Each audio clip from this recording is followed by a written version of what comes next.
Sa dulo ng barangay may bahay na walang gustong lapitan. Dahil ang huling pamilyang tumira roon, nawala na parang nilamon ng lupa. At ang mas nakakatakot, may naririnig pa ring tumatawa sa loob. Sa isang liblib na barangay sa Sorsogon City, may bahay na tila isinumpa ng panahon. Hindi ito wasak, hindi ito sunog, pero may kakaibang bigat sa paligid nito, parang may nakatingin. Ang bahay ay nasa pinakadulo ng lupaing sakahan. Walang kapitbahay sa likod, puro talahib. Sa gabi, ang hangin ay dumadaan sa damo na parang bulong ng mga taong hindi mo nakikita. Dati raw itong pag-aari ng isang albularyo na nagngangalang Mang Isko. Sinasabi ng matatanda, may ginawang ritual si Mang Isko para itali ang isang masamang nilalang sa loob ng kanyang bahay. Ngunit bago niya matapos ang ritual, namatay siya. At naiwan ang kung anuman ang sinusubukan niyang ikulong. Lumipas ang maraming taon, hanggang sa dumating ang pamilya Villanueva, si Roberto, ang kanyang asawang si Alma, at ang kanilang dalawang anak na sina Karen, 12, at Benji, 6. Kailangan nila ng murang matitirhan, hindi sila naniniwala sa kwento. Unang gabi, tahimik, pero hindi normal na tahimik. Bandang 2:00 ng madaling araw, nagising si Alma sa tunog na parang may nagkakamot sa dingding. Skraach, skraach.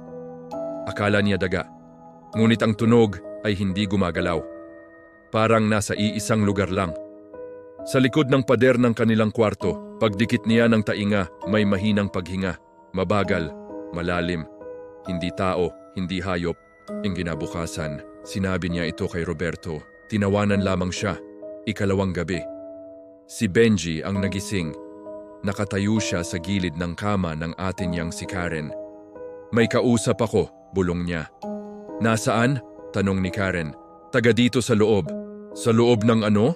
Ngumiti si Benji. Sa loob ng pader. Nang umaga may nakita silang mahabang buhok na lumalabas sa maliit na bitak ng dingding. Hindi kay Alma, hindi kay Karen, at hindi kay Benji. Sinubukan ni Roberto bunutin, ngunit habang hinihila niya ito, may narinig silang sigaw, hindi mula sa labas, kundi mula sa loob ng pader. Biglang bumitaw si Roberto.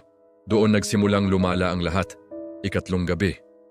May narinig silang maraming yabag sa sala, parang may naglalakad ng paikot-ikot.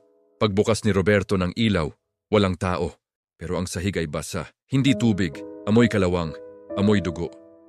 Kinabukasan, nagising si Alma at wala si Benji sa tabi niya. Nataranta sila, hinahanap sa buong bahay. Hanggang sa marinig nila ang mahinang tawa mula sa bakuran. Nandoon si Benji, nakatayo sa gitna ng lupa, nakangiti, hindi kumukurap. Lumapit si Alma. Anak? Sumagot si Benji, pero hindi iyon ang boses niya. Marami na kami dito. Malamig ang hangin kahit tirik ang araw. Nagsimulang magkasakit si Karen. Tuwing gabi may nagsusulat sa pader ng kanilang kwarto. Mga salitang, isama niyo siya. Isa pa, bitawan niyo ang bata. Sinira ni Roberto ang bahagi ng pader. Sa loob, may nakatagong maliit na espasyo. At doon may mga buto, maliit. Parang pambata, may mga hibla ng buhok.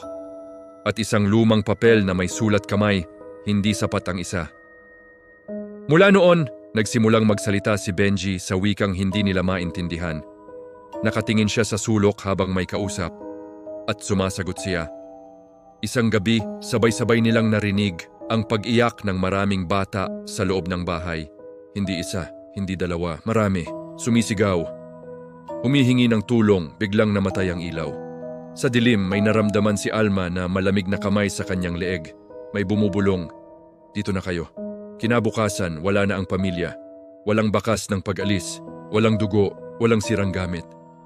Pero sa gitna ng sala, may 4 na pares ng bakas ng paa, papunta sa dingding at doon, tumigil. Hanggang ngayon may mga nakakarinig ng pagtawa ng bata sa loob.